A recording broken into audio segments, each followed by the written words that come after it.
A lot of people make fun of me, but I don't care. I know it's there. Tim Peeler swears he had an encounter with one of the most legendary beasts in history, Bigfoot. Well, he was what I would call a Sasquatch. Peeler says there's no film of his recent sighting because he was too nervous to go for his camera, but he says Bigfoot walked right by him. He had gray hair and a gray beard that come down here. Well, he had long hair that was yellowish gray. He says he spotted the creature one night when he was startled by his dog's barking, and he peered out the window, and there it was. I talked rough to him and run him off. He come right by me. He wasn't 10 foot from me. He went back out that path. Peeler vows to get proof next time. Seeing is believing, so I'll try to get him on film. A St. Louis University biology professor says there have been more than 2,500 Bigfoot sightings in the past 100 years in every state and parts of Canada. Myra Lopez, The Associated Press. You're listening to the scientific radio of the unknown, one of the most interesting podcasts on the internet. For over 1,000 generations, Sacramento, California has been home to more sightings of mysterious phenomena than anywhere else in the world. Now, a hardcore team of elite paranormal investigators is out to solve these mysteries using advanced scientific research methods. Nothing will stand in their way to find the truth. They are the scientific researchers of the unknown. Coming to you live from Sacramento, California. He's the founder and president of the Scientific Researchers of the Unknown. He's your host, Carson French. Hello everybody, welcome back to Scientific Radio of the Unknown. I'm your host, Carson French, and today I'm joined by some very special guests that are going to be helping us talk about a very mysterious topic, and that is Sasquatch. So, how are you doing, guys? I'm doing very well. Doing very well, except I have to stay inside because the government has created this hoax about coronavirus. Yes, I will agree. It's true. Although I feel that this quarantine is about to end soon, and we will be free. And we'll be I hope back that is the case. We'll be back to regular lives.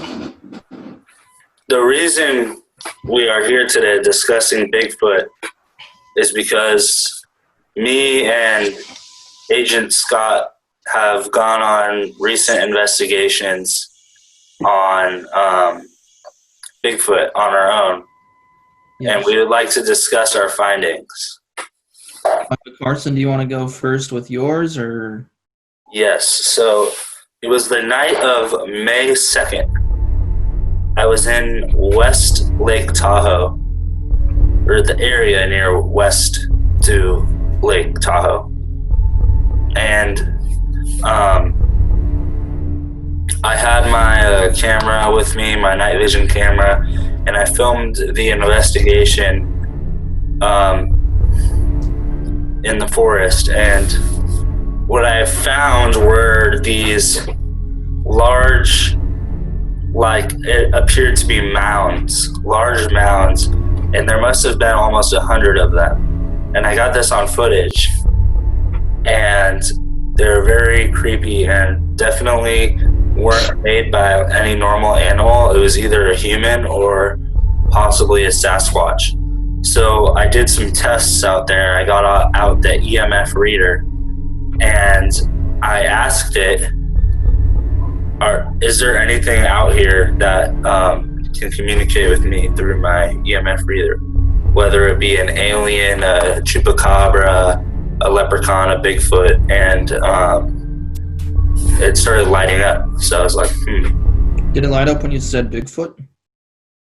Well, first I just asked, is there anything out here that can make it light up? And it started lighting up. So then I specifically asked, are you a Bigfoot? And it started lighting up like crazy.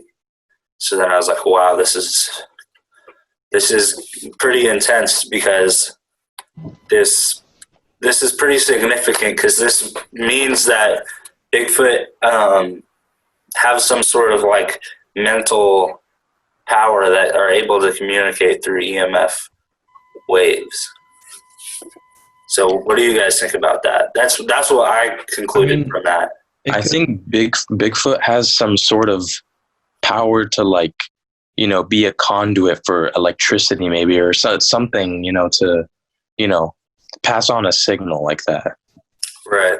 I think Bigfoot is so tall that probably in the past however many years he's been alive, he's been hit by electricity so many times that he now has the power to transmit electricity through the air. So that's probably how he was able to communicate with you and let you guys know that he was there. He's probably giving you a warning because I think just 2 investigators out by themselves probably wouldn't be able to handle a Bigfoot by themselves. They would need the support of the entire team, and unfortunately most of our team is at home because of quarantine. Yeah. Right. I mean, I think it could have been possibly a past Bigfoot, like one that previously died. I mean, if at all, you know, when they die, my question is, where do they go? Because not a whole lot of people have found, you know, bodies or anything. Right. What I'm about to show you is the footage of the actual investigation. This is all on YouTube for the viewers to see. But this is one of the mounds that I found. They were everywhere.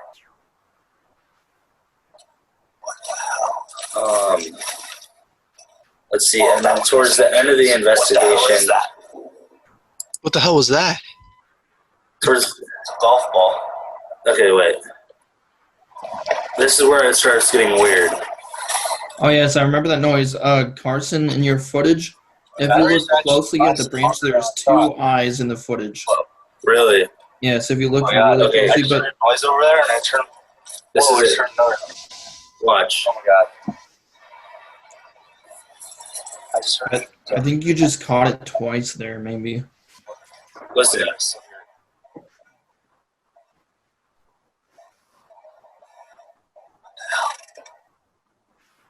What the hell? So, were you guys able to hear that strange noise coming out of that weird structure? Yeah. Sort of. Yeah.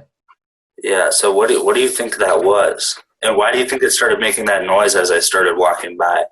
Could have possibly been a warning sign. Maybe. Yeah, I think it's something of self-defense to try to keep intruders away. Interesting. Do you happen to know what you were talking about when it started to make that noise? Let's see. I think I was just talking about like my camera battery running out, which is kind of strange because my battery on my camera started running out right when this happened. Oh my God. What? Noise over there? Whoa. Well, this goes back to our previous theory of Bigfoot being able to understand electronic communication on a deeper level than any normal human can. So perhaps not only can he communicate with us through EMFs, but he can actually interpret the signals that are coming from the camera that tell it that it's running out of battery. So that's when he knew it would be a safe time to approach you guys and perhaps even attack you. You guys are probably lucky that you guys had some spare batteries, so he wasn't able to come too close because he wouldn't want to be discovered in West Lake Tahoe, because that's an area where many people from Northern California go take their vacations. Right. And I want to say the place I did this investigation was near a state park. But the problem is, so usually this would be full of people, but since it is during quarantine, it was completely empty. Were there any park rangers nearby? No, nobody. Because I was in a state park as well when I had spotted actual Bigfoot, like when I actually saw him. Wow. Hey, Scott, I'm not sure if the viewers have actually seen the footage that was posted. Could you show us the footage that you had of Bigfoot, or is that someone else? Are you saying the footage from my first investigation, my second, third, or fourth? Just the one that from this most recent. That was uploaded on my channel. let's just start from the beginning, Scott, on your investigation. So, what inspires you to go out in search of Bigfoot? I mean, I was just like, it's Tahoe. I'm just gonna go for a hike, right? Mm-hmm. And I mean, many people from my channel, they know that I'm into photography and stuff. If people do follow my Instagram, I'm into photography and stuff, and I've captured a lot of pictures in my entire life. And honestly, I've captured a few weird sightings before, but until I captured my recent sighting of a Bigfoot, I started to kind of be a little bit more aware and kind of like, wait, that's weird. It's a human figure in a tree, right? Just sitting there. And to me, I just find it strange that it's just sitting right there. Like, dude, you're sitting in a tree in the middle of the freaking open, bro. And I literally snapshotted a perfect picture of you looking at me. And then, the part that I find odd is that people are saying like, oh no, those are branches formed. Dude, what kind of branch forms into the shape of a Bigfoot? You know what I mean? It's like, you can perfectly see the eyes, you can perfectly see the face, the shoulder, and everything. And to me, I just find that really strange. Scott, did you happen to see the figure move, or was it static the entire time? On my first investigation, I was rather, I guess you could say, clueless until I looked at my pictures later. I just kind of snapshotted a picture of the tree, and I was just like, oh, the cool tree. I figured I'll take a picture of it. And then on my second investigation was when I was going back up to Tahoe, and that's when I saw something. I told Carson I saw this, weird deer-shaped thing move. I saw it moving, right? And so that's when I took a picture of it, because I knew that there's a Bigfoot structure nearby, which was angled up. If Carson can edit these pictures in, I'll send them to him later. Oh, well. But anyways, on that picture of the structure, you can kind of see how his home is built, and that's when I got curious. So I took the picture of his home for evidence, and then later on there was a river, like a small stream, I guess if you could say, which is perfect water source, and as well as an abundance of food source as well. I'm assuming from deers that are out there, things like that. And I was on top of this. There's a little train tunnel from like back in the 1900s, which they haven't been used for over 130 years. So I had a really good advantage point to be able to see, many things like deer and Bigfoot and many other things. I do have a hunting background as well, so I do have a pretty good eyesight when it comes to range.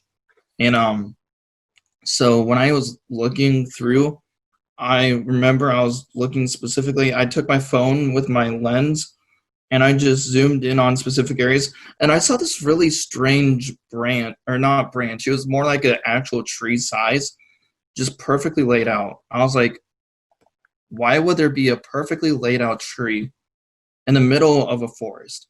Now, it's not knocked down by, any person with an axe. Who's going to go do that in a national forest, right?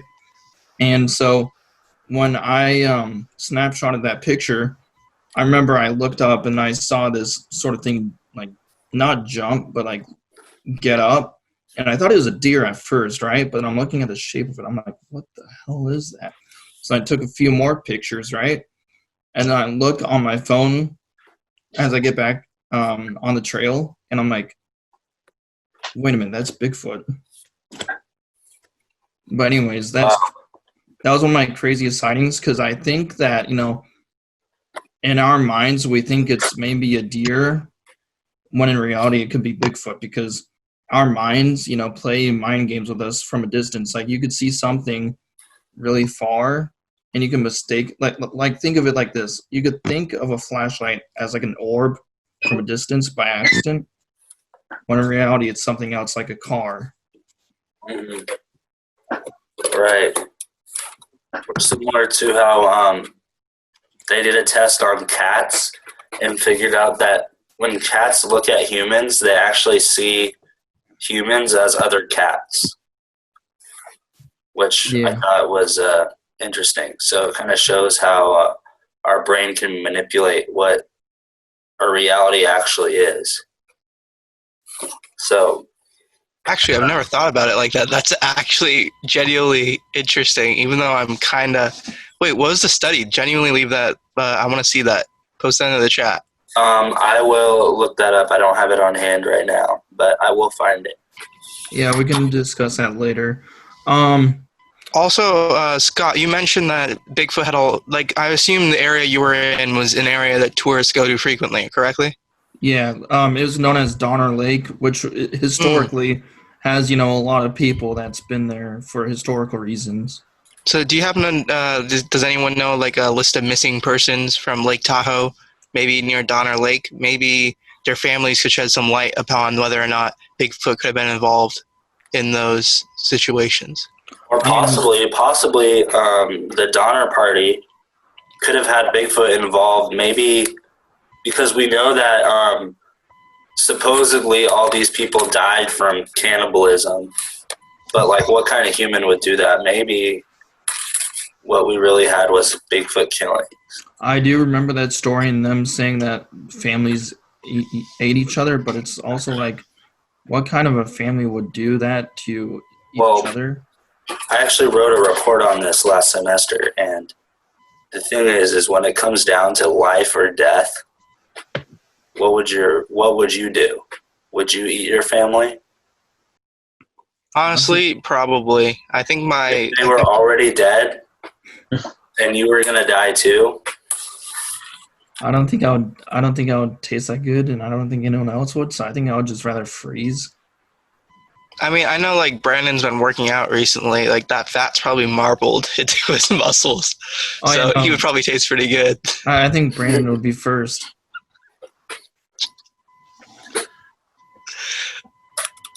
And then Carson, and then Aditya, and then I would lastly... fight back. Oh, yeah, you would fight back even when you're dead? No, I wouldn't die. Oh, okay, I see. You would eat everyone else first. Yeah, because that's what you have to do. If other people are going to kill you, if you don't kill them, then you have every right to kill them. I mean, back then there wasn't really any law, so if you think of it, back then there wasn't any law pertaining to that. Right, it was the Wild West. It was the Wild West. So, yeah. Do we have anything else about our investigations into Bigfoot? Because I can add on, yes. It was 2 days ago when I was heading home. Wait, 2 days ago or yesterday? When I was heading home, I saw this hill, right? Like a perfectly shaped hill. And I saw this rock that looked like a cave. And I saw some, like, creature moving. Once again, moving. A black figure moving. I took my phone, snapshotted it, and then when I looked into the picture, what it appears to be is a family of Bigfoots. Wow. And in one of the pictures, you could see their So arm. how many did you see? There is at least 5 or 6, a good decent amount. And in the rock, that if you zoom in on the rock, there's a baby Bigfoot crawling over the rock. It's not a shadow because there's nothing in front of it. So what else could it be? Well, if this, I think I would have to look into this some more by myself before I can make some firm conclusions. However, we already know that near Klamath National Forest, which is really up in Northern California, that Bigfoot exists. It's a known fact. Many people have cited Bigfoots there. It's the Bigfoot capital of the world. Now, 2 summers ago, I went to Mount Shasta, and over there, I also believed that I had seen a Bigfoot. And last year, I went to Mammoth Lake. So at Mammoth Lake, I saw multiple Bigfoots during my 2 days there. Do you have any pictures or video? I might be able to find them, but this was over a year ago. So I think I sent this to Carson last year, but I'm not entirely sure. So I think this is evidence. Did you notice the smell when you saw him? Because people have said that whenever they see Bigfoot, they can smell him before they see him because he smells so bad. No, I didn't notice any smell. And actually, I didn't notice a smell at Shasta because I didn't see him. I saw him really far away. But even at Big Bear, no, even at Mammoth, I couldn't. I wasn't close enough that I would be able to smell him easily, but I was still able to see him. So I think it's genuinely something that we should consider, because what if during the 1800s, what if in the 1800s, when all the pioneers were moving to California, all the Bigfoots went to Klamath Lake. And now recently, because the liberals are allowing like logging to not continue anymore in Northern California, Bigfoot is starting to go is starting to come back to California. Instead of being endangered in California, it will now overrun California. Yeah, we have reason to believe that a large part of Northern California is, occupied by these creatures, by Bigfoot and, any product of Bigfoot in those areas. Okay, Aditya, sorry, Brandon, but Aditya, so you're saying that since deforestation has cut down, not literally, but Bigfoot, there's more Bigfoot available. Yeah. Bigfoot is starting to find safer passage through the rest of California. So this great creature that used to dominate all of California and the West Coast has now started to move back into other parts of the state that were previously thought to be completely free of Bigfoot. Because I know that Mammoth Lake is not an area where Bigfoot was seen for the last 200 years. But now suddenly, when I went there last year, I saw traces of Bigfoot there. Guys, I found something crazy. Guys, we can record a possible migration pattern for the Bigfoot too, and probably predict their next location. On Google, it's created by Google, right? There's a Bigfoot map, a Bigfoot UFO map. Wait, really? Yes, in just north of Lake Tahoe. Isn't that your location, Carson, or are you west? West. But anyways, north of Lake Tahoe, it says there's 2 Bigfoot sightings. Wait, when was this? When were these sightings? And how do we add on to them? One of them was 2002, and the others are... one of them was 1940s, so that relates back to your... No, there's a lot. I don't know what this map is, but there's a lot more Bigfoot sightings than this. Yeah. Oh my god, yeah, there's a lot. Yeah, there's like hundreds just in the area, too. Why is this not being talked about? The mainstream media refuses to cover this, while this is an important issue. We need to continue deforestation so Bigfoot cannot come and hurt our families. I disagree. I think we should cut down on deforestation. Or don't cut down, but reduce deforestation so we can see more Bigfoot. Yes, I agree. I think that we should grow more. But the truth is, Bigfoot has like huge ramifications for us. He or she is a dangerous killing machine. They are 3 times the size of the average human being, which means that even like someone who's on the O-line of the 49ers wouldn't be able to stand a chance against Bigfoot. You think your family could stand a chance against Bigfoot, an O-lineman of the 49ers could? I don't think Bigfoot is an aggressive creature, because think about it. There have been no reported deaths of Bigfoot. I believe he's a defensive creature. There is only... I don't think he's even a defensive creature, because there have been people who have claimed to like attack and shoot Bigfoot, and Bigfoot has never fought back. It always runs away. Bless you. So although Bigfoot is most likely a hunter, actually we don't know that. There are many other cryptids that are known to kill cattle and stuff like that, but Bigfoot is not known to do this. Actually, this conversation reminded me of something. People from Fox Media had a theory that Bigfoot was actually just an older version of a human being. Like, we are Homo sapiens. There was another version of humanity that was called like Homo erectus or something like that. Yeah. So it's possible that Homo erectus is not fully extinct. These creatures that these human beings that used to be commonly 7 feet or 7 feet taller or higher could just be able to survive more now that we have cut down on deforestation. They might have more places to live and more places to hide, so they're coming back out into the less safe areas for them because they have a better chance of survival now. I do agree. That is well upon agreed.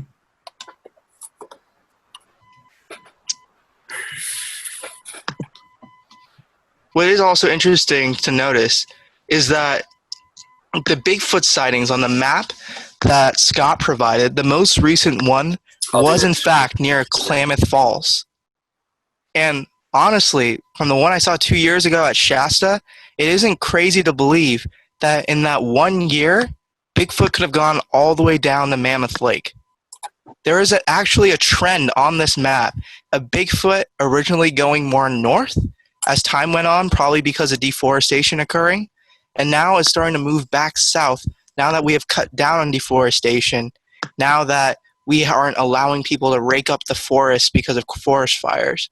It's very possible that Bigfoot actually is making a return throughout this great state. Yes, I totally agree. And, along with the extinction of, this is an off-topic thing, but with the extinction of the megalodon, I think, he might still exist because most of our ocean is still unexplored. So reflecting that with forests, I think there's still hundreds of places unexplored. And Carson, this is something I wanted to bring up to you earlier, but in ancient times, in the days of Pangea, the Appalachians, where Bigfoot is rumored to have been located, and many other sea monsters on the East Coast share similarities to sea monsters and these insane creatures that are often seen in Ireland. In the days of Pangea, Ireland and the Appalachia were connected. So it's possible that these creatures have survived millennia and are now finally making a comeback now that humans are no longer dominating the earth as we used to before. We are loosening our restrictions on this planet, and we need to continue to restrict the earth and make it suffer so that Bigfoot and all these crazy creatures do not make a comeback to kill us. I disagree. I think Bigfoot are not evil beings. I mean, they're just like us, we're all trying to live. Mm-hmm. So you propose that we find a way to live peacefully with the creatures that in a complete instant could potentially kill us? I mean, we don't know that because there's not been a human. Yeah, but we could also kill them too, so I believe about it. We invaded their land and took over. Look, I believe that, if these things, these beings are really here, and if they would want to coexist, they would do so quietly, which they're doing now. But, if they didn't want to coexist, if they wanted to take over our planet, and if they, have the, potential to dominate us, wouldn't they have done that already? Or at least wouldn't there have been some attempt of domination? Well, my theory is back when the pioneers were moving to the West Coast, Bigfoot's numbers were already limited. There was probably some sort of crazy environmental disaster that occurred that caused the Bigfoot's numbers to drop drastically in the 50 years prior to people moving to the West Coast. There were reports of Native Americans comparing creatures that we consider trying to name and tame creatures that we consider Bigfoot today. Right. So it's possible that when this great influx of people came to the West Coast, that Bigfoots were unable to fight back. So that's why they simply went into hiding. Now, over the last 250 years, Bigfoot's had a lot of time to increase its numbers. Now they are probably capable of fighting humans. So that's why they are moving up and down California. And in the future, they might actually start a legitimate attack against Homo sapiens. This is a threat that we must take seriously. We cannot coexist I disagree. with a beast that could kill us in an instant. Well, I mean, there hasn't been any reports recently of a human being killed by one, so But there are missing persons in Tahoe. There's missing persons in Klamath Lakes There's all the time. missing persons everywhere. That doesn't mean it's a Bigfoot. Maybe we should do the It could numbers. be an Maybe there's a alien. surge of missing people at Lake Tahoe and Klamath. well, we should compare those numbers. We'll do that by the next podcast. We Or need we could- to or we take could a do that- search on the unexplained events in those specific areas, because if those come up more frequently, or if the details or the speculation seems odd, you know what I mean? Like the details about something, like a disappearance seem odd, doesn't seem like normal, like in any other area, then there could be something different about those areas in particular. Aditya could be onto something about this. Right.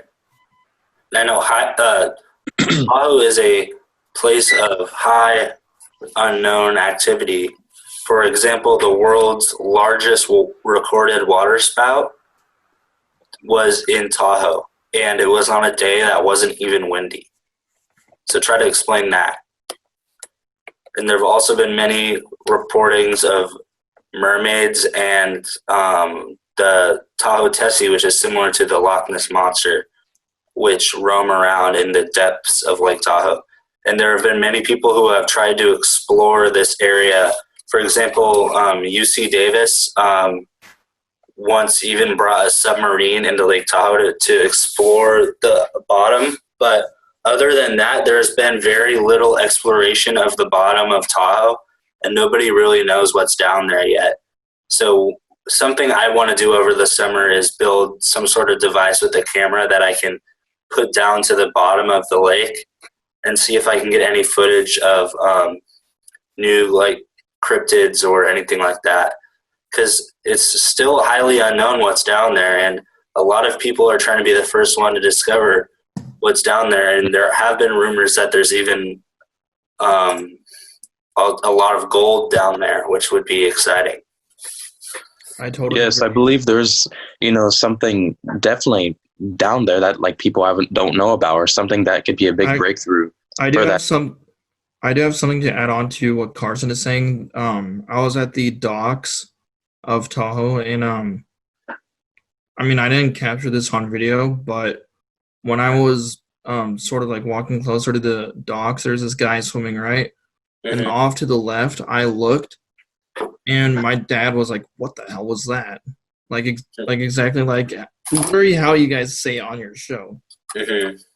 And right off to the edge, I saw this like creature. I don't know if it was an otter, because what kind of a freaking otter lives in Lake Tahoe, right? I mean, are there otters or seals that live in Tahoe? No, I there's believe I beaver. saw an otter in Lincoln. So I think they are actually starting to make Really? a comeback. Like genuinely, Otters. I might have a video of it. There were also some recent sightings of wolverines in the Tahoe area, which were thought to have only been in like other areas, not Tahoe. I have a possible theory for some of these like things where they could go like in Tahoe, because it's a large area of space, but not necessarily the forest, because the forests, they're there, and they're good camouflage, but not necessarily the best environment for everything that could be hiding out there. I was supposing that there could be possibly a underwater cave system or some There type is. of cavern system beneath Lake Tahoe that could be something appearing as small, but that could really be reaching out over a very large surface area. If you guys Right. if you guys go on Netflix, there's this movie called Finding the Loch Ness Monster or something like that, and it's a completely fictional movie, Hollywood, all that, but it symbolizes something that could possibly be true. In the movie, there's a scuba divers, and they give the historical background of the family, all sorts of stuff like that. Like, I'm a researcher and all that stuff. And then the gentlemen go dive, and they sent a group of scuba divers down to the bottom of the lake in Scotland or Ireland, wherever Loch Ness Monster is located. And in the film, they see a dark shadow moving across the water, and then just absolutely everyone just gets freaking torn apart, and the people above in the ship are confused because they lose radio communications with the people down in the water. And I mean, this kind of gives me a theory that there could be possibly a Tahoe Tessie, which is why there's so many frozen bodies in the depths of Lake Tahoe that are, being recovered several years later. Mm-hmm. So to me, I think, there might be something possibly relevant to that. And maybe the Tahoe Tessie could be even relevant to Bigfoot. Like, they could be somewhat connected. Or maybe they're the same thing. Maybe that as well. I don't actually believe they're the same thing because geographically, Tahoe has never been connected to, let's say, the Appalachians or Scotland. Well, so unless for a second here, one of the theories and one of the reasons that people have done so much research on the bottom of Tahoe is that people think that underneath Lake Tahoe there is a system of underwater tunnels that connects it to other lakes around the country, and that's one of the main theories. So whatever this creature is could live down there and also be able to travel to different areas in northern America. There's a video this one guy did, and he did a deep flight in Lake Tahoe. I guess this guy built his own underwater submarine, and then he actually drove it to Lake Tahoe, the bottom of Lake Tahoe. Right, I've seen that video. If you do consider that this underwater tunnel theory could be true, you have to consider the possibility that, there are a lot of things still, even more than the creatures we're talking about, still undiscovered about that specific area, and also what exactly would be their food source and, how they would survive in an environment like that. Mm-hmm.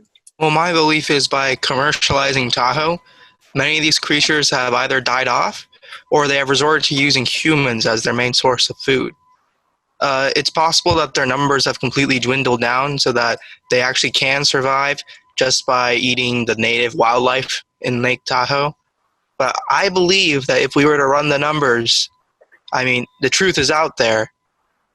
The number of people who are gone missing in Lake Tahoe would be much higher than anywhere else in this country. Wow. We should definitely do a study on that. I'll get on to it after my finals finish in 4 weeks. But, so what was I going to say? Scott, I know that you have been having some paranormal experiences in your bedroom. Is that true? Yeah. So some out-of-body experiences. What exactly is going on? Yeah. Well, how did this all start? So, basically, I was about to go to bed, right? And so maybe a week or two ago, my computer, so it has a facial recognition thing, and I completely turned it off, right? And it has this fingerprint sensor on the bottom on the left, where I can turn it on and off, and by fingerprint. So that's also another strange thing. And so I turn off my computer. I went to bed, and my computer is completely off. Even this monitor on my left is off. Now, when I went to bed, it was maybe 11:50, and then I woke up at 12:15 to hear typing on my computer, and then that's what really edged me out, because my chair was angled like this, and then it was scooted in like someone was actually sitting in it, which even edged me out a little bit more. Like it was actually moved. But did it type any specific words or anything onto the computer? No, because my computer was locked at the time, and I even have video recording of the of it trying to log into my computer because it's only done by facial recognition. So that's also creepy. And then why do you think this spirit is trying to log into your computer? Is there something on there that it wants to see? Or maybe it was somebody who has used that computer in the past and has died. I mean, this computer was just recently bought, so I don't think. Scott, it's not that. Scott, do you happen to know the previous ownership of the area of the house or apartment you're living in right now? Well, we're the first family. Okay. Do you happen to know like what part of Roseville or Granite Bay you're located in? Could it possibly be an area where the Maidu Indians used to live? Near the golf course. Excuse me for that voice crack. Carson, do you have to know if that's near where the Maidu Indians used to go to, or where they may have buried? I mean, they were all over the area, but I don't think the ghost of a Native American would be trying to use a computer. Well, maybe because, Scott, how long have you lived in this house? 19 years. So it's possible that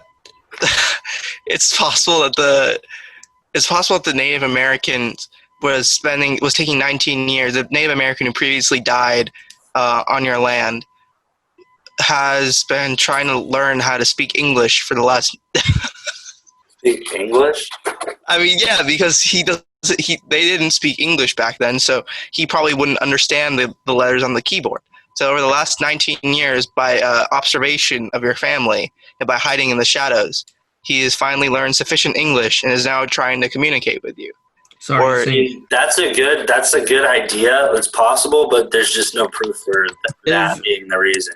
If I set up a screen recorder on my computer and then opened up a document with words saying, type your message here, left it up, do you guys think that I might get a response? I mean, hopefully. Yeah. Yeah.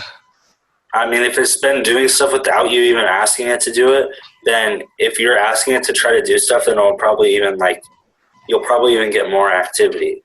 Another thing is last night I was getting ready for bed, same time as usual, 12:15 exactly. Well, I mean, last night was 1:15, which was a little bit more odd because it was a little bit darker, you know.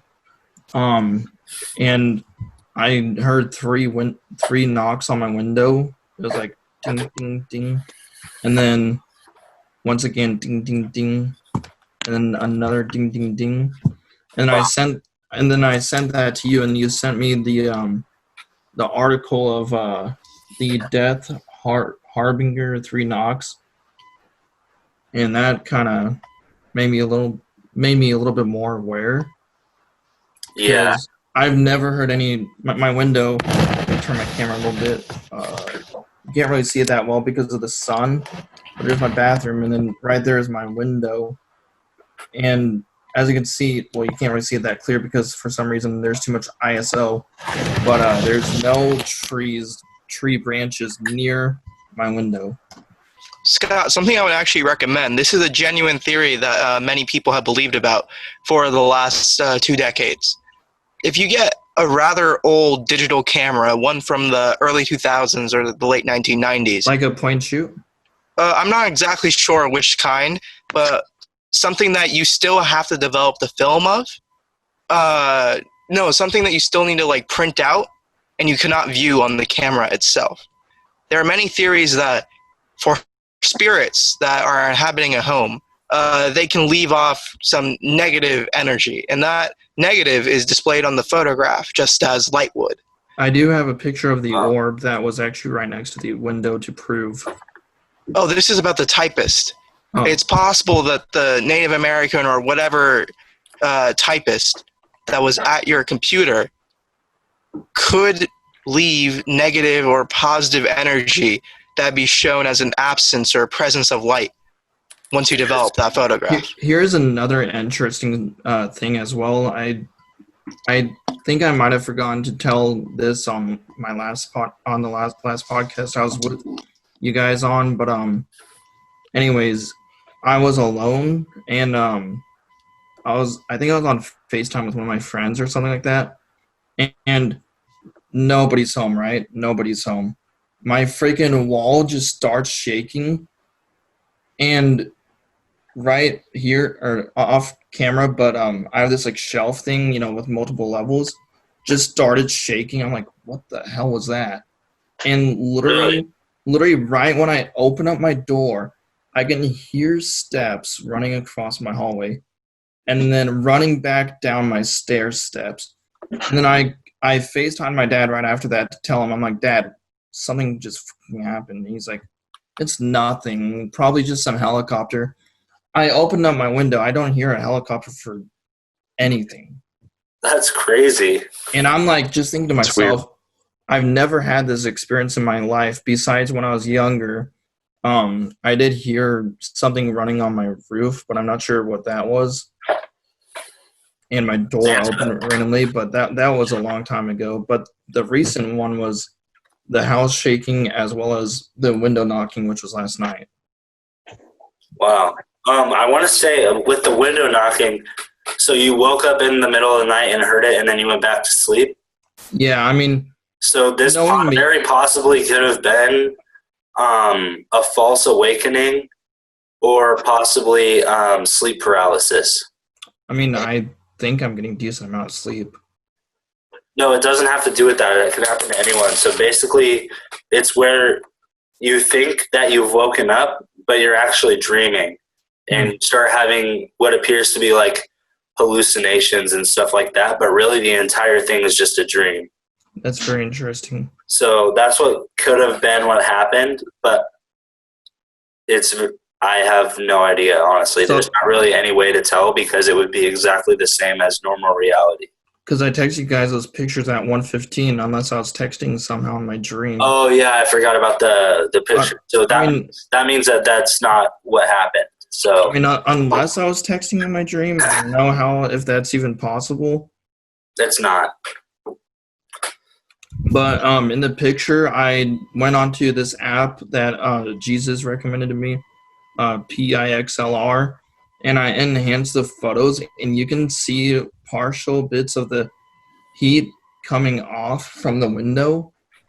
Wow. Yeah. Mm-hmm.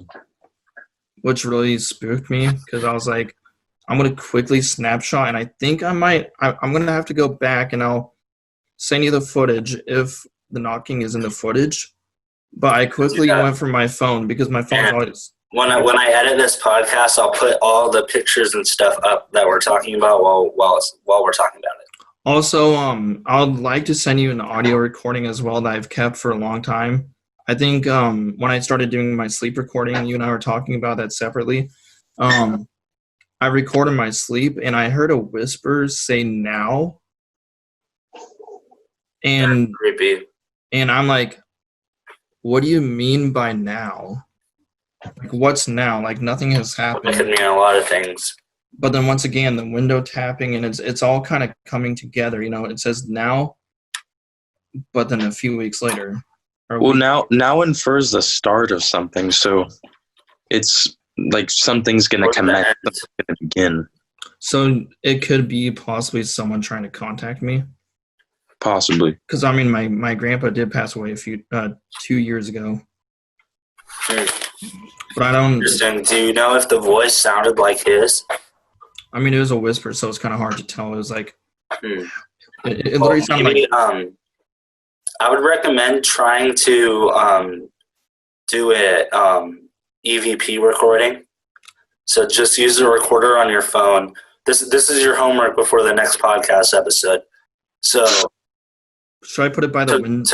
Tonight, bring out, like, whenever you usually see the activity, take your phone out and start asking questions, and then wait about 30 seconds, because the responses you're probably not going to hear with your actual ears. You can only hear on the recording after. So ask some questions like, is there anyone here? Who are you? What is your name? Why are you here? And keep my lights off as usual. Yeah, like, why are you trying to get on my computer? Are you a Native American? Are you my grandpa? Stuff like that. Yeah. and maybe we can get some answers. And I mean, I do have my Ouija board to conclude with this. I don't recommend using that, but I'm not going to stop you. I tried using it on my own. I don't think it works on my own because it requires another person. So. Okay.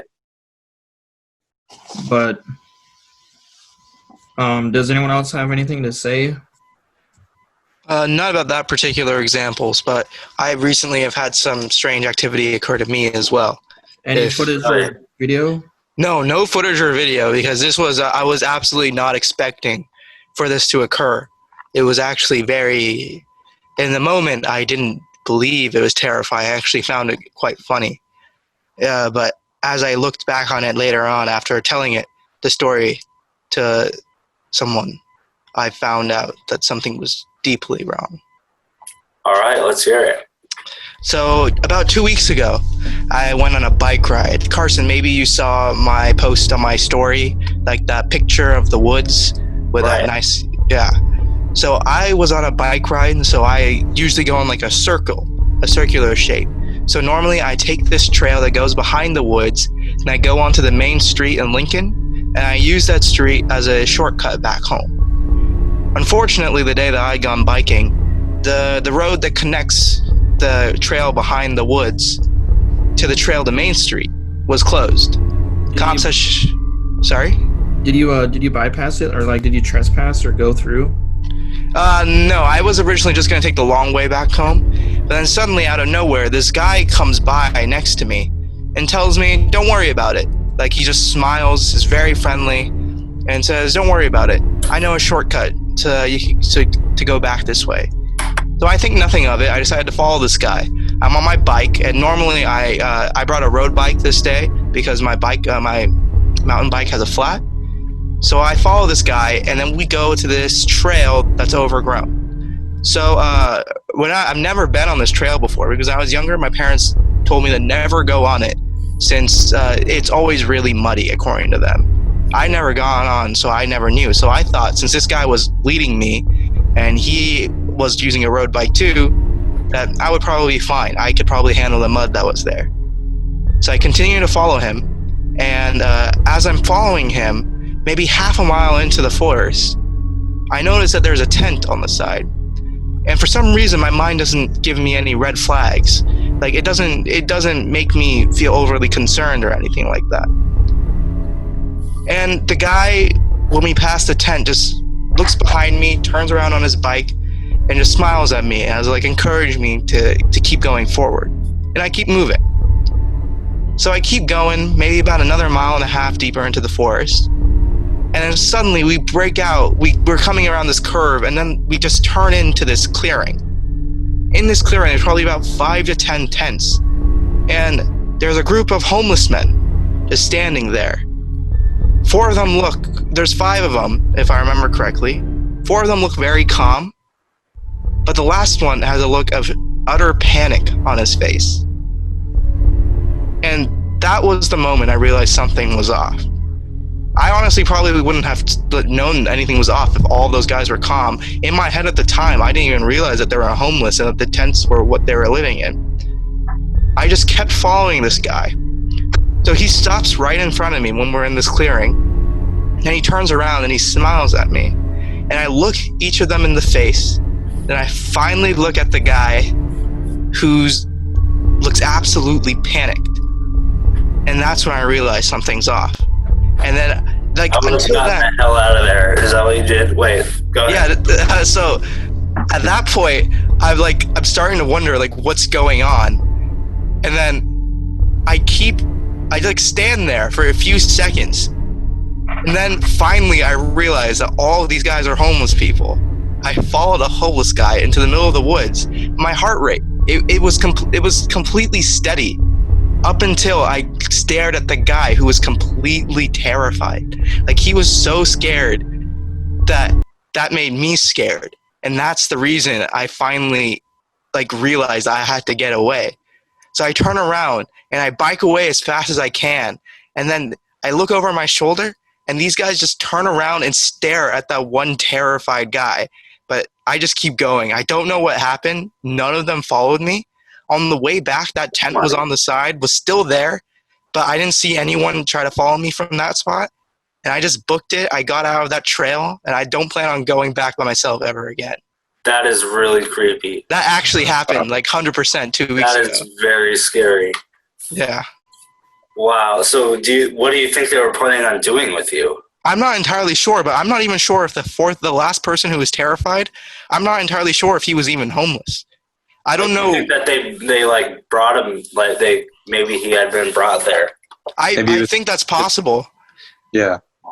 Because did you report this to the authorities or anything? No, I didn't. I mean, there's just homeless people living in those woods. They've been living there for a while. Well, I mean, if they're trying to lure people into the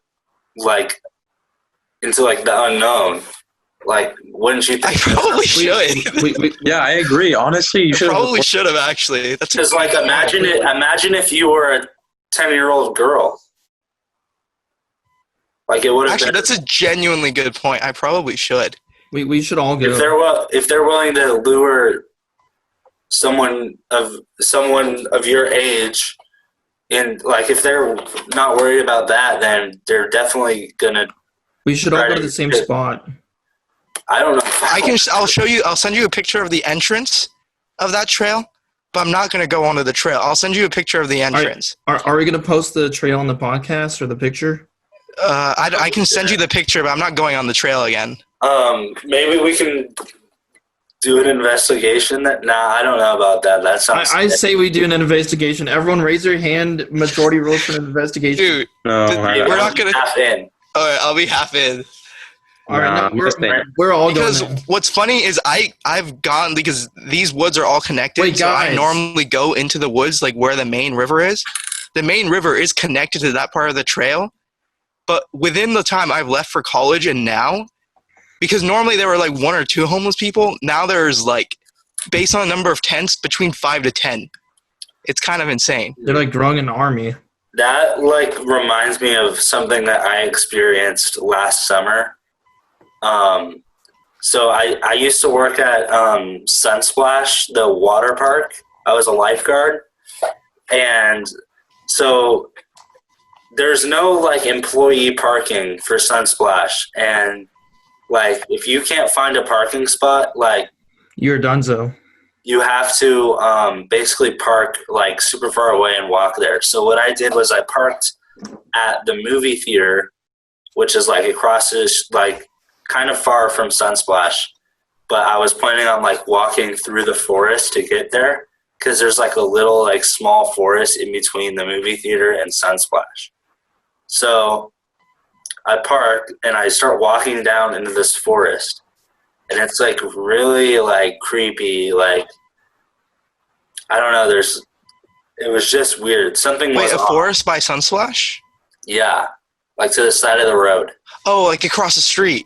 It's in between Sunsplash and the movie theater. Okay, yeah, I know where that is. That's pretty far from Sunsplash. Yeah, I mean, it was a really packed. It was a hot day during the summer. It was a really popular day. Everybody wanted to go to the water park, and there were no spots. So I start walking through this forest, and I hear breathing, and I turn my head, and there's like 2 men, like they're like kind of like half behind a tree, like staring at me. And I could tell that they were like homeless people, and like, I don't know, just like the way that they were looking at me, like all freaked out, like it just like freaked me out. I was like, all right, I gotta get the hell out of here. So I had to like walk out, and then I had to walk all the way around the forest to get to Sunsplash. And luckily I got there really early. So I still barely made it to work on time, but yeah. This also reminds me of a story. Not as exciting as your story, but it was similar. No, but like I feel like this is a complete break from the show. Unironically, I feel like the homeless problem in Sacramento is insane. Like when I was young, it wasn't as bad until I got to like 4th grade. In 4th grade, my mom had an interview in CalPERS. Do you know like that really big shiny building that's like one of the first ones you see It's next to the pyramid. Yeah. Yeah. Yeah. So that's where she had her interview. And then, do you know the Golden Bridge? That's like the hallmark of Sacramento. You guys all have to know it, right? Yeah. Yeah. So my dad and I were walking while my mom was having her interview. And, like, underneath the bridge, like, I didn't even see them at first. Like, that's how, like, covered in dirt they were. And, like, one of them turns their heads. Like, this gave me nightmares when I was, like, in 4th grade, bro, unironically. Like, he turns his head, and I can just see his eyes, like, staring at me from underneath the bridge. My dad and I, like, didn't even notice it at first. And then we were just like, oh, shit, yeah, we're not walking that way. Oh, my Like, God. the homeless problem in Sacramento has gone it's gone insane. You know that new library that was like billions of dollars to build? It smells so bad now because like the homeless people use it like to live during the day, which I understand. It's a horrible situation to be in. But Sacramento, like as a side note to this podcast, really needs to do something about the homeless problem because it's almost as bad as SF. It's almost as bad as SF, except that there's no heroin. That's the main thing. I went to LA a while ago, and I drove through like the worst part of LA. It was rather kind of sad, but it was like, oh, it's right next to those really new apartment buildings, like the super nice. Yeah, dude, I was there recently. It was sad. It's insane. It was rather like sad and like, I mean, I felt bad, but it's like there's nothing you can do for them. Yeah, it's really awful. They need better solutions in place because of what's going on right now. Like Sacramento, it has like the problems of a big city, but it's not able to fight it the same way San Francisco or LA can. Eventually, that's going to turn into the rest of us if people don't start shaping up. Yeah, the amount of the homeless population in Roseville has gone up too. You know that the place between Johnson Ranch and Safeway, the woods there. Yeah. Homeless people are there too now, and there's more homeless people in Lincoln. They've been there for a long time because when we went to Excelsior Elementary, there were always like shopping carts and stuff that people would see in those woods. Yeah. It's kind of sketchy that that's like right next to the school. Yeah, it is. I never thought about that when I was younger, but now that I'm thinking about it, that's so messed up. Yeah. Like, they need to do something about that. I don't know. That just one of the hobos stole a urinal from the bathroom. I thought I have no idea how that's manageable and how that is possible, but that's a really great accomplishment. Yeah. Hobo ate his Wheaties, bro. He has whey protein, just injecting it. The Granite Bay track team, I remember like freshman year. They stole a couch. Yeah, there was an incident where they stole a couch. From a hobo? Yeah. There's homeless people in the trail that the track people run on for cross country. That's messed up. Why would you steal something from a homeless person? That's like all they have. Yeah, I know. Dang. I remember what was it? Troy Clinton's younger sister telling us about that. I too carry a couch with me everywhere I go. That's ridiculous. No, the only thing I'm carrying is my Bible. Okay, so now back to like more paranormal stuff. So there's been 2 main paranormal incidents in my life. There's been other small ones. But the other one, I'm not sure if I've told Scott this, but I've definitely told Carson this before, and maybe possibly Brandon, was the brief time where I kept a dream journal. Carson, do you remember this story? No. Okay, so I'll just... No, I don't have... I might have my dream journal somewhere. It was a Google Doc on my... No, it was on my Granite Bay account, so I probably don't have it anymore. So I wrote a book on my Granite Bay account, and it got deleted. I'm so... But anyways, like this actually happened. I also wrote this as a podcast episode a while back, and I can't find that either. So I think someone's intentionally deleting all of this. I don't know what the heck's going on. The government, I don't know why. I've written this up 3 times, and it's been deleted every time where I can't find it. Anyways, so I remember Carson telling me about lucid dreaming, right? So I look at this Reddit post. What? I'm the expert. Yeah, you actually can do it, I think. I can do it any night I want. That's really good. So I have never been able to do it. My mom can do it naturally, so I thought maybe I would have some advantage over that or something. But I was never able to do it naturally, so I decided to look at the Reddit guide. The Reddit guide says to start a dream journal. So I'm starting... Everything on Reddit about lucid dreaming is crap. I don't know, but this is what I did None of the anyways. methods on there actually work. Okay, sure, Okay, it doesn't go ahead, work, go ahead. but this is what actually happened to me. So I start keeping a dream journal, and at first it's like the normal dreams you have, like the crazy things that happen, but you just get much better at remembering them. You get better, like they're crazy dreams, but you can remember a good amount of them. But as you keep recording them, and as you keep intentionally trying to remember more, what happened to me at least was I started to get stuff that was like very real. Like a very normal day would be my dream, like rather than something crazy. Like as I kept doing this more and more, after like a month and a half to 2 months, my dreams became like very real. Like there was nothing. That's what happens to me too. Like they become a part of your day? No, not necessarily. Like while I'm in them, I know that it isn't real, but everything that happens in them is so normal that that there's no way, like if I were to write it and someone else were to read it, there'd be no way for anyone to be able to tell if it was a dream. Sorry, I was going to keep, so as I kept doing this, probably around the 3.5 to 4 month mark, I start to realize some things are happening in my daily life, like some things that's like different from normal, but something in my actual day is something that happened in my dream. So at this part, I'm kind of freaked out, but I keep doing this. That's what will happen, right? Yeah, so like your mind starts to realize like patterns, and something's going to come up before you even realize it's going to come up, and it puts it in your dream. And then suddenly, this is the incident that made me completely quit lucid dreaming. I had a dream that was so normal. The next day, like it seemed like I just was like I had that dream again. It was so almost perfect to the dream I had. Like everything that happened was exactly that happened. Me and Brandon went to Safeway in the middle of the week that day, and I had that in my dream. Like we always go on Fridays, or if we ever go on the weekends on the weekend. We went out in the middle of the week that time to Safeway, and like there was other things that happened too. It wasn't just that, but that after that point, my day was so similar to that dream that I completely stopped keeping a dream journal, and I'm not really trying to do lucid dreaming again. It was freaky, dude. I think that's cool. I think if you were to continue doing that, you would be able to predict Bigfoot, like become a magician pretty much, because you could predict everything that's going to happen. That's what a lot of people think.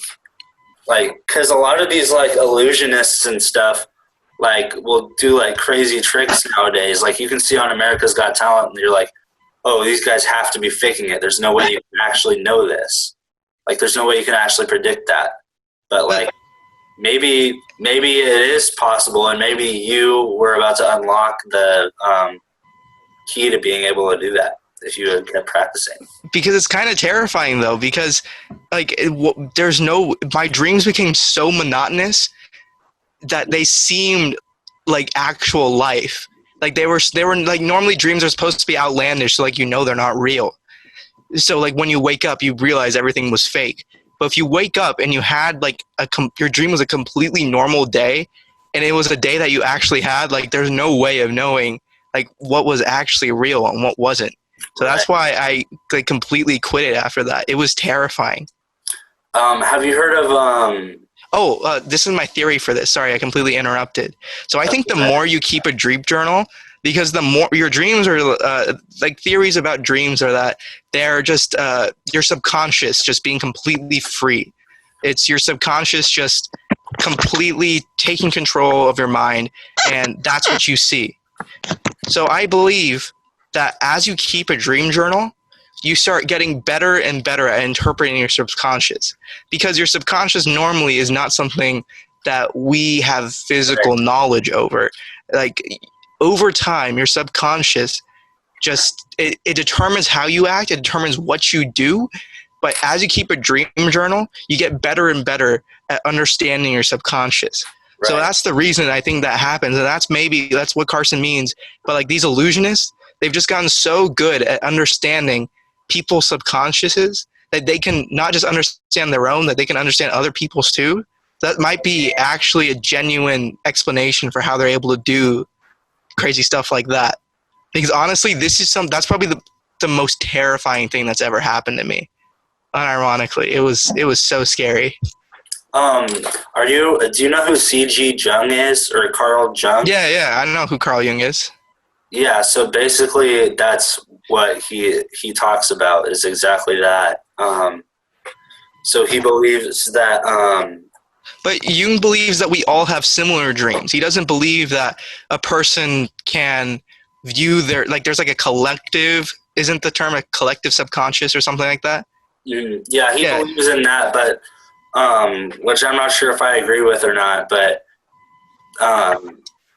he says that the subconscious and the conscious are like two completely different things. And the subconscious, it can't directly communicate with your conscious, because if your subconscious and conscious talk to you at the same time, there will be contradictions, which will cause you to like not be able to function correctly.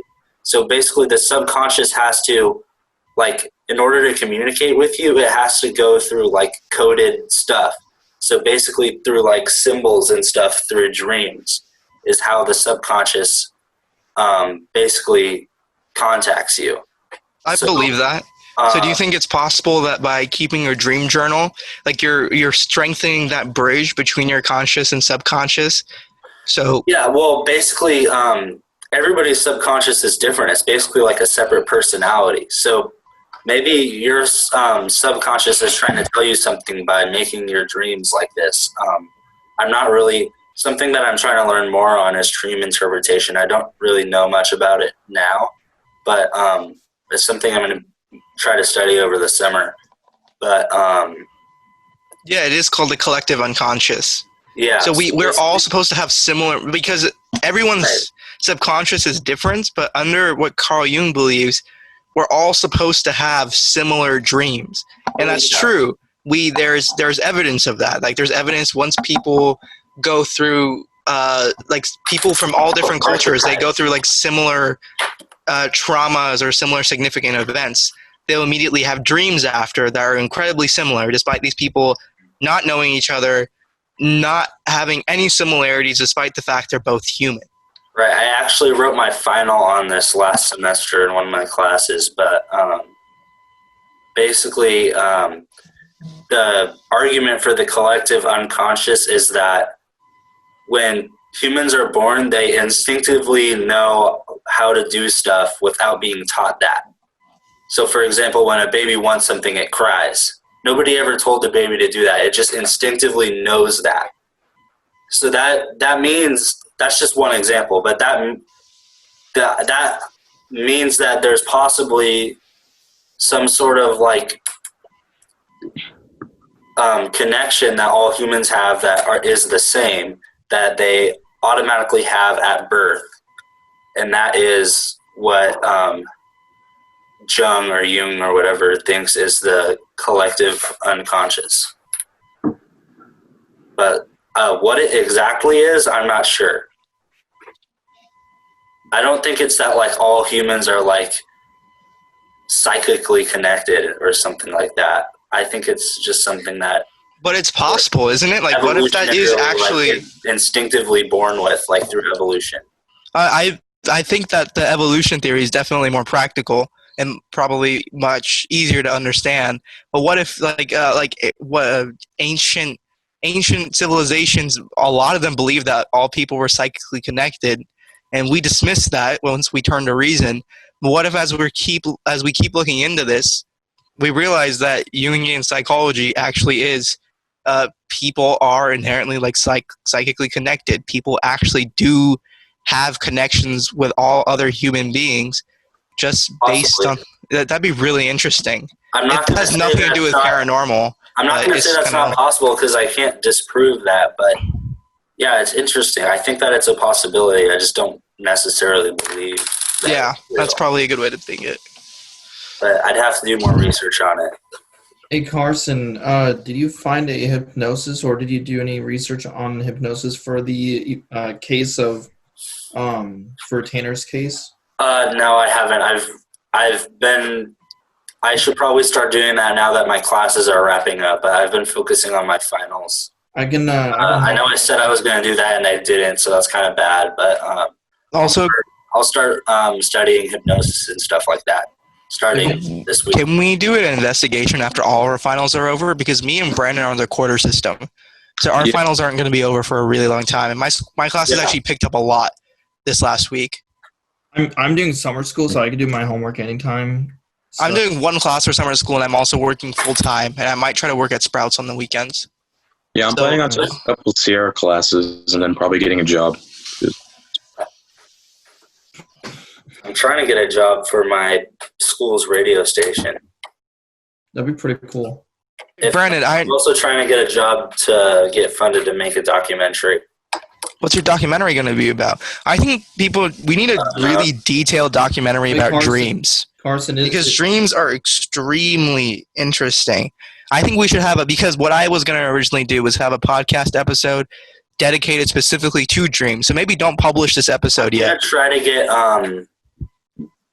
the guy who taught me how to lucid dream. His name is, I read his book.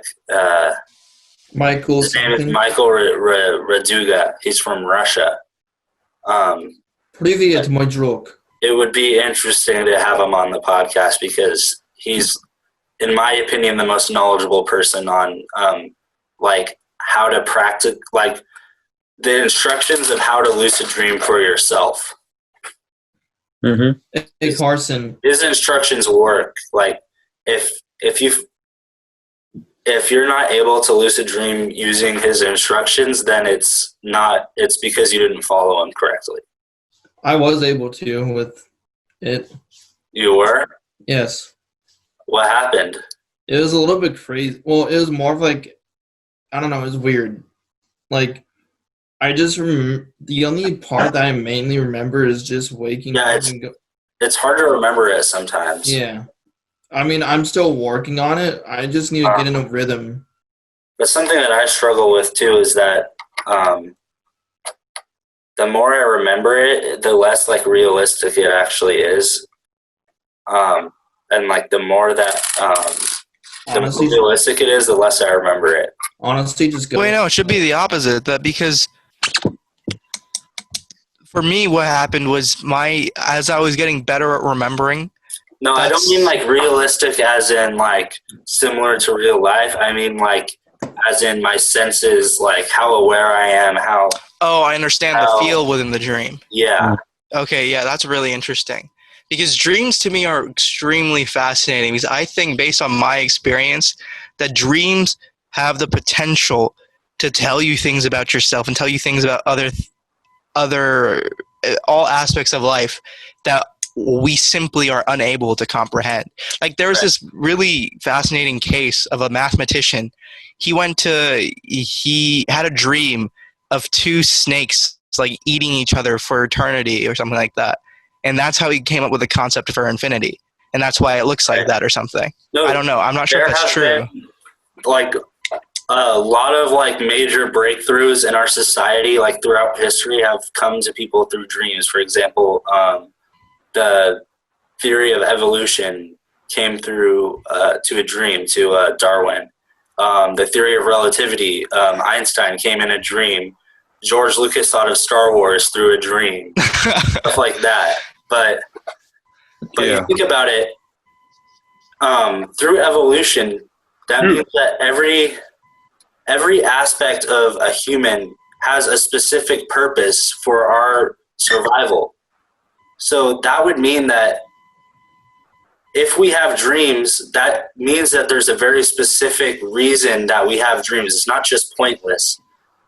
The reason we have dreams has something to relate with our survival.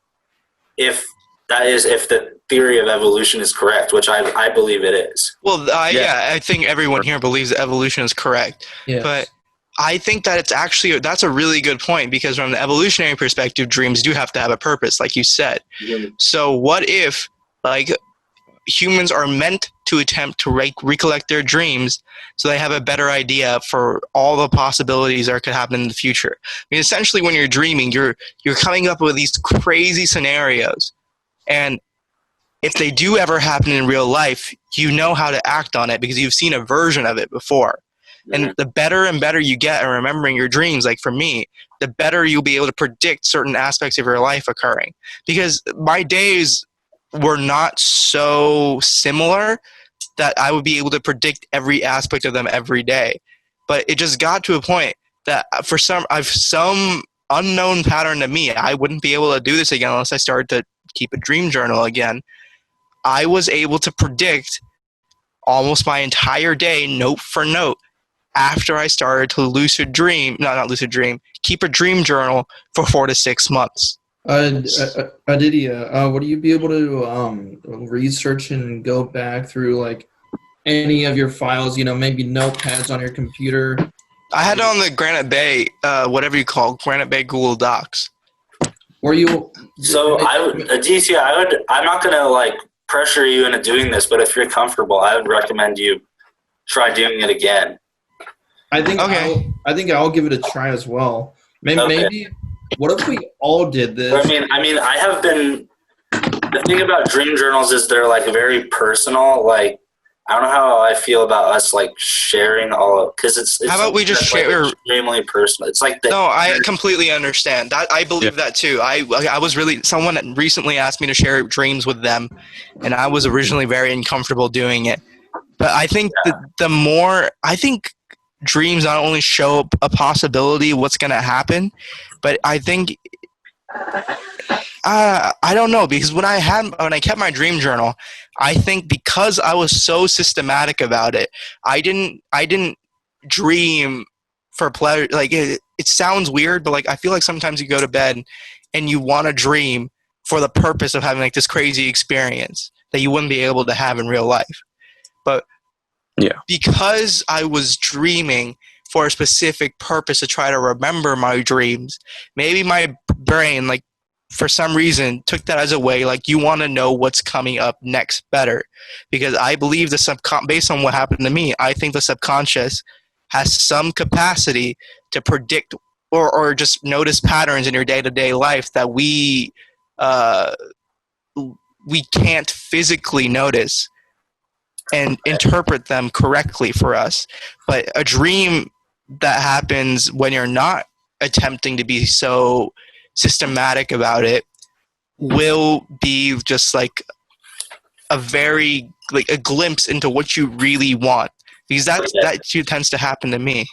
Should we wrap up the outro, or? Yeah, all right. Yeah. Well, make sure to go to SROTU.online to learn about everything, and go to YouTube, Scientific Researchers of the Unknown, and watch our show on Amazon Prime, Scientific Researchers of the Unknown.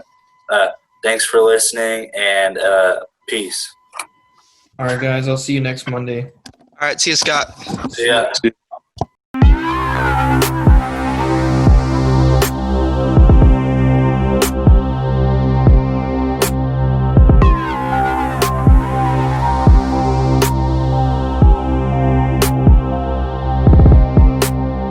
I be doing scientific research.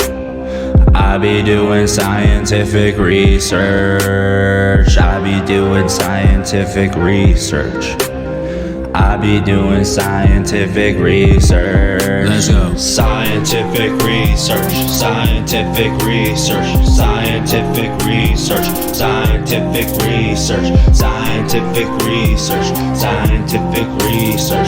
Scientific research. Scientific research. I be doing scientific research of the unknown. I'm a scientific leader.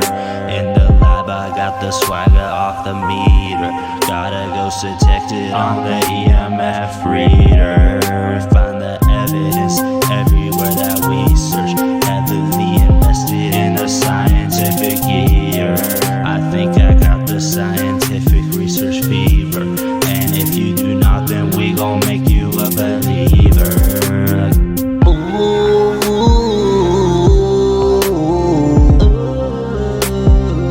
We hunting ghosts like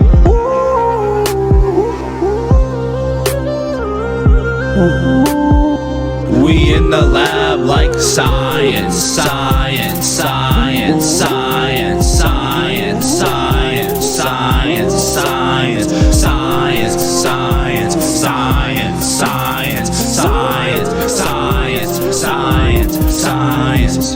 be doing scientific research. I be doing scientific research. I be doing scientific research. I be doing scientific research. Scientific research. Scientific research. Scientific research. Scientific research. Scientific research. Scientific research. Scientific research. Scientific research of the unknown goes hunting like a pro on the patrol. The streets of Sacramento, calling the phone.